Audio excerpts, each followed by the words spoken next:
So what was he making? Sandwiches with fruit shoots next to him? Fuck off. I'm sorry, but like that man just disgusts me. No, okay, but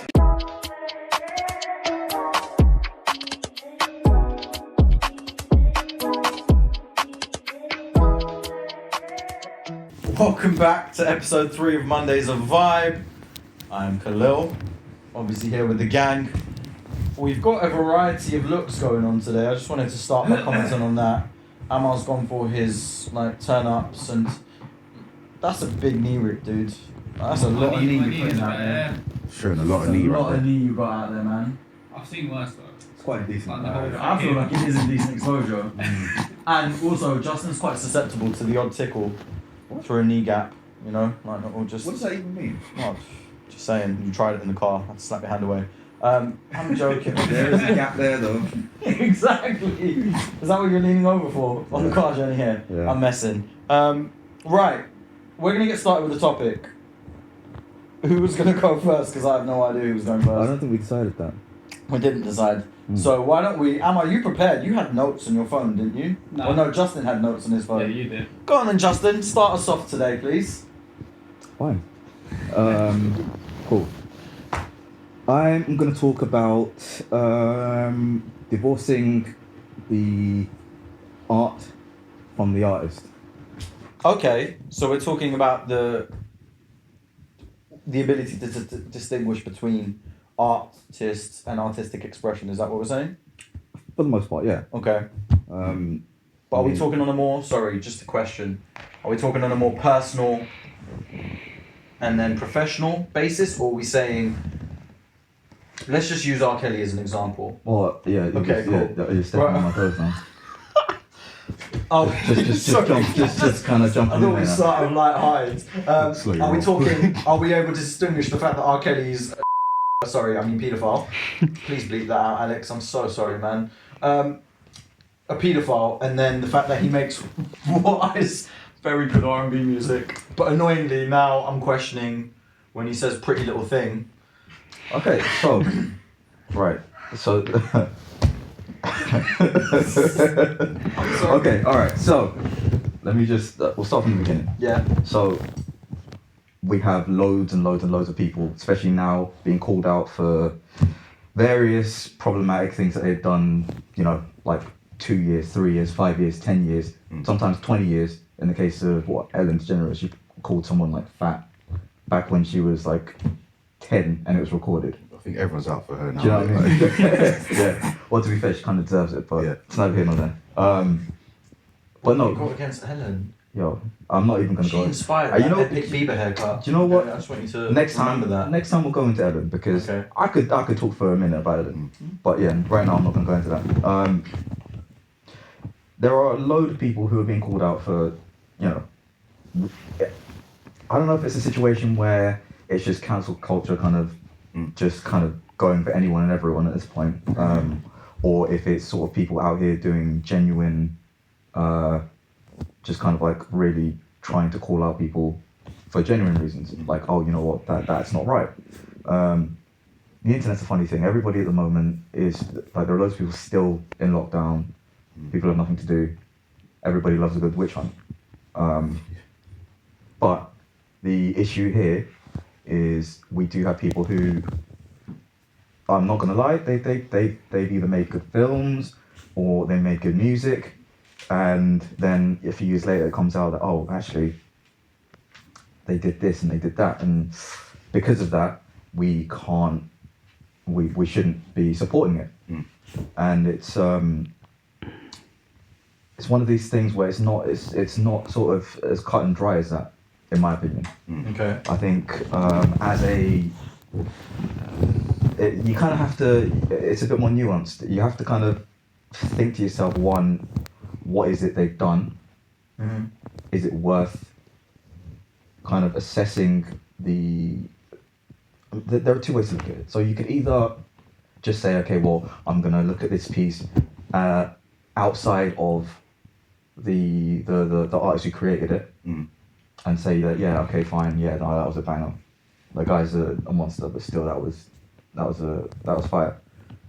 But then you have to think that as an artist, they've come and they've put this Like there is a context behind it. The song or the piece of art is like the way it is because That's what I was about to pull the conversation up on. Is very simply, are we in agreement? I think as a quartet that, or even our lovely friends behind the camera, that an artist's expression is a representation of themselves, right? Like you would express parts of your personality through your art, correct? Yeah. Right? So when you make a song about a particular subject, or you make comments, or you draw a picture, or you create a short film, or whatever it may be, you're expressing a part of yourself. A great example being, I was watching a Leonardo DiCaprio interview from like 2013, right? And he was talking about there's certain roles where the reason he's so selective, if you think about his career, he's very selective with the roles that he plays in his career, and even with the directors he'll work with. I think he's worked with a total of like 3 or 4 directors in his entire career, right? Even though he's done a load of movies, I think there's like 4 directors he's worked with, and it's because he's able to relate to the roles that he plays as part of his personal expression, his self-expression. Yeah. So when you talk about distinguishing what someone does from their art, I think contextually we're referring to musicians. You can't really do that. You can't. If it's something like Bieber threw a TV out of a hotel room, I can distinguish, I can take that as a specific isolated incident as opposed to him singing about how he was in love with, what was the girl's name? Selena Gomez, is that her name? Yeah, that was that one.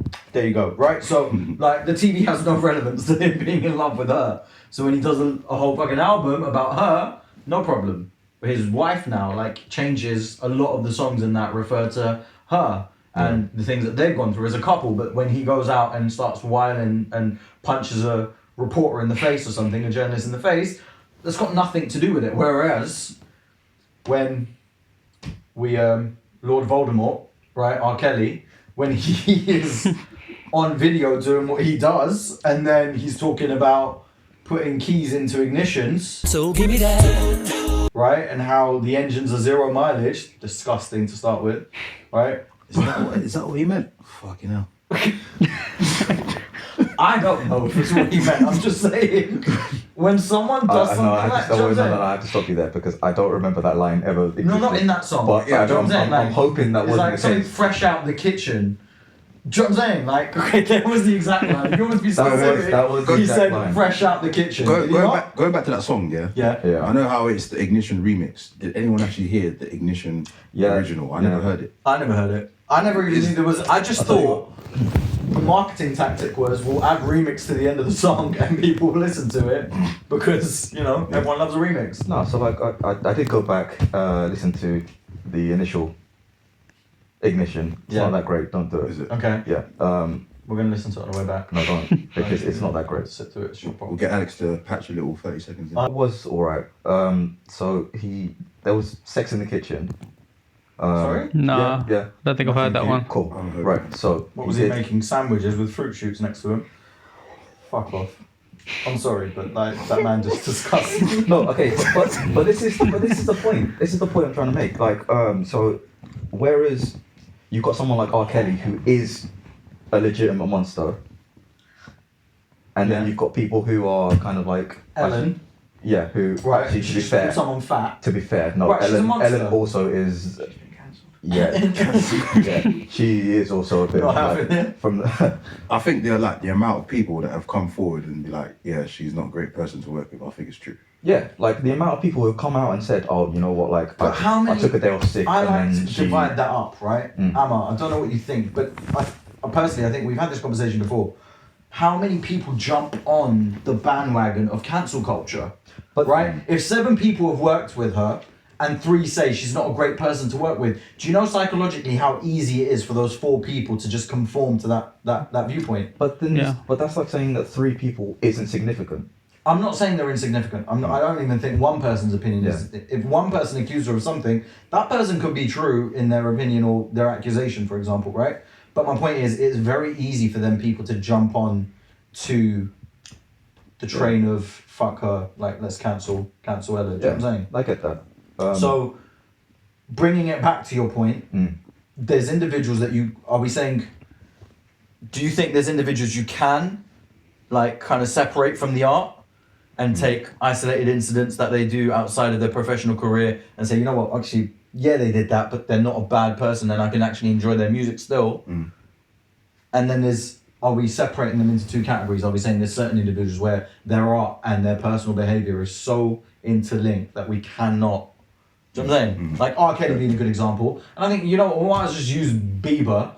Because actually, annoyingly, right, imagine these bastards produced one of my favourite R&B songs, P.Y.D, right? And it's got Justin Bieber featuring R. Kelly. And that was the point of the song where it's like, yeah, Bieber's an arsehole, but he's not a paedophile, so I'll just cut it at like 1 minute 31 and we'll change track because I can't listen to that R. Kelly verse. R. Kelly's still getting the royalties. But you know what I'm saying? Like, they're a good example to use. Bieber's behaviour outside of music is completely unrelated to his artistic expression.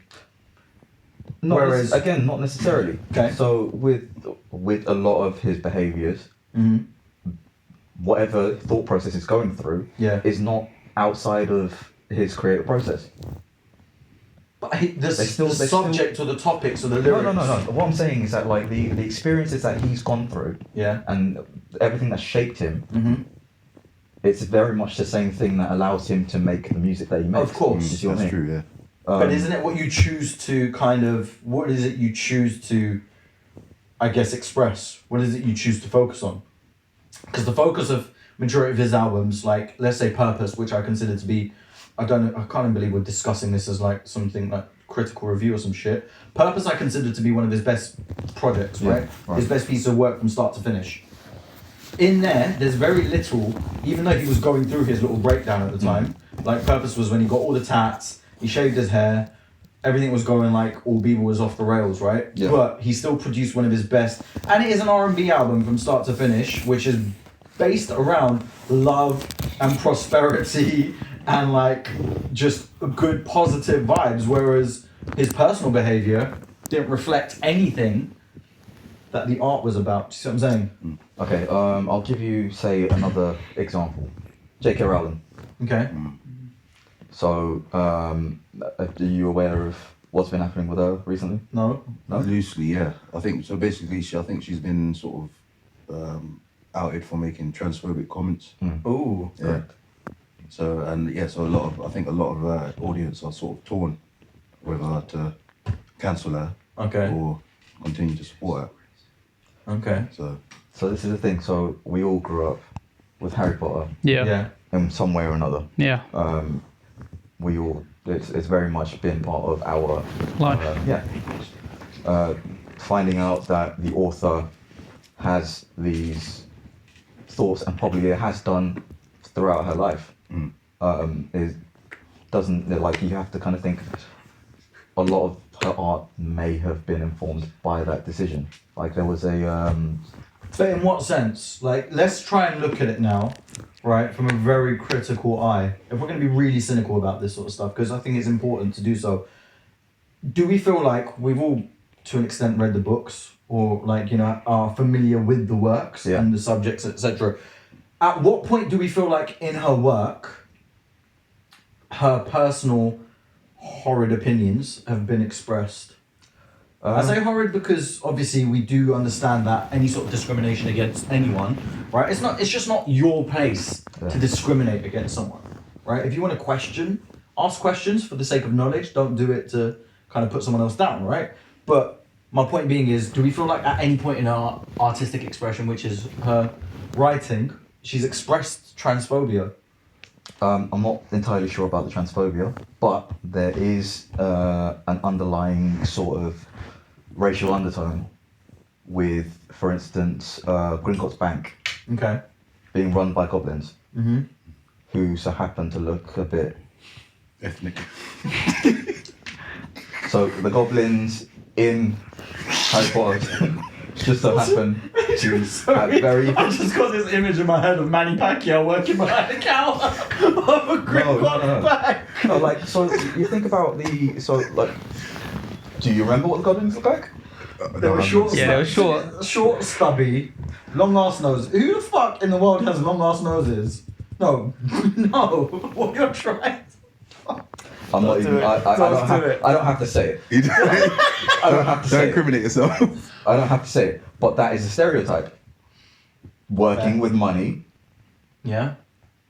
Yeah. Yeah. Do you see what I mean? Yeah, no, I get that. That too. Yeah, true. Like, who's to, like, why does it have to be? Can we just say it? Like, I don't understand why we're being so shy about it, because it's not our personal opinion, right? No. She tried to relate the goblins to Jewish iconography. You know what I'm saying? Like, exactly, right? Let's just put it out there. Fuck it, man. And I'm not saying, I'm not saying it's intentional. Don't cancel us. No, I'm not saying it's intentional, but, like, let's be real, that was the case. But then how can that not be intentional, is my point. You'd have to be conscious. No, You're saying her not necessarily. subconscious wrote Yeah. characters that look like that, specific. We're also, you have to realise, we're going from a book, right? Yeah. To then someone else's input creating the visualization for that. So very interesting. Writing. You have to also understand that she also was very much involved in the creative process of the films as well. Okay. Yeah. So she saw that and she okayed it and she's like, yeah, That's I'm cool what I with had in that. mind. Yeah, I'm cool with that. I'm alright with that. Okay, so let's just try and pick one more. Just to be fair, Okay. try and pick one more potential stereotype that she's represented or generalization that she's made that has been expressed through the book into visual form. Because the visual form is what we're mostly going on, right? When it comes to stereotypes, I don't think in the writing itself, unless it's referring to specific characters, which we'd have to have references for, otherwise Swifts will kill us because he's going to be like, fine. I can't put insert in. I'm sorry, dude. You're not here. Is he even coming today? Huh? Is he coming today? No. No. But you know what I'm saying? Like, if we can find one more, then it makes it a slightly more stable argument rather than picking that one Jewish bankers thing. I don't know, it's a pretty big Yeah, I one. said it. It is a big one. The nose or the Jewish bankers? Because both are pretty big. I mean, like, no, the noses of the goblins were fucking huge, man. That's what I'm saying. No one in the world has noses that big. Like, even Jewish bankers, they know. No, you can't. We need to get a picture of these goblins so I can see. Can we get a picture up? The goblins from Harry Potter. It's the it's the caricature. Okay. But you know what? Another thing you'd have to then look at.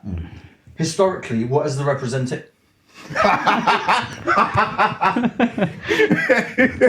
Listen, come on. Fuck's sake, man. Come on. Fuck's sake. Don't say it. Come on, you can't. No, I get it. No, yeah, no. It's like it's explicit now that you've said it. But my point being is, we have to look at historical representations of goblins, right?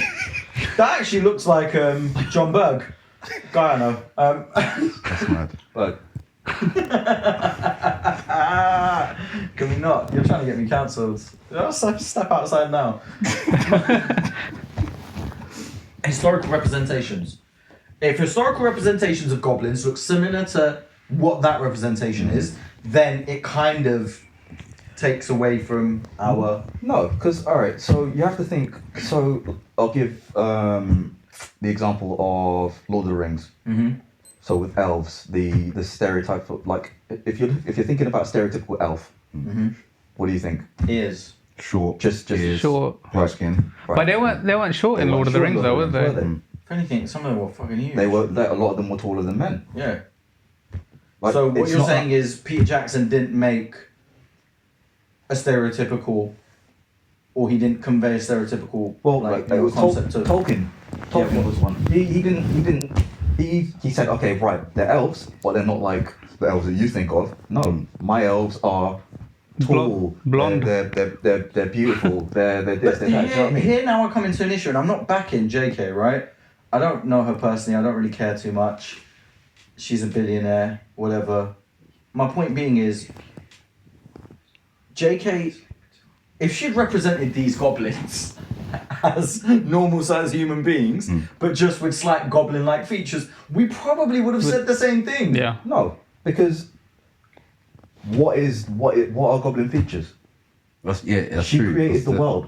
She There had a choice. are no goblins or elves out there, like real goblins or elves that we can benchmark and Yeah. So, and plus it's all fiction, isn't it? Yeah. So whatever way it looks you could literally have a goblin with fire coming out of his eyes. Yeah, and you can say that that's a That's a goblin. goblin because there are no real goblins in Yeah. it. So it's a tough one, I think. Do you know what I mean? No, I hear that. Like it's not out, like it's not a situation where she could have just been like, oh yeah, I'm just gonna, I don't know what's going on with that thought process, but I've got another example of separating art from the person. Yeah.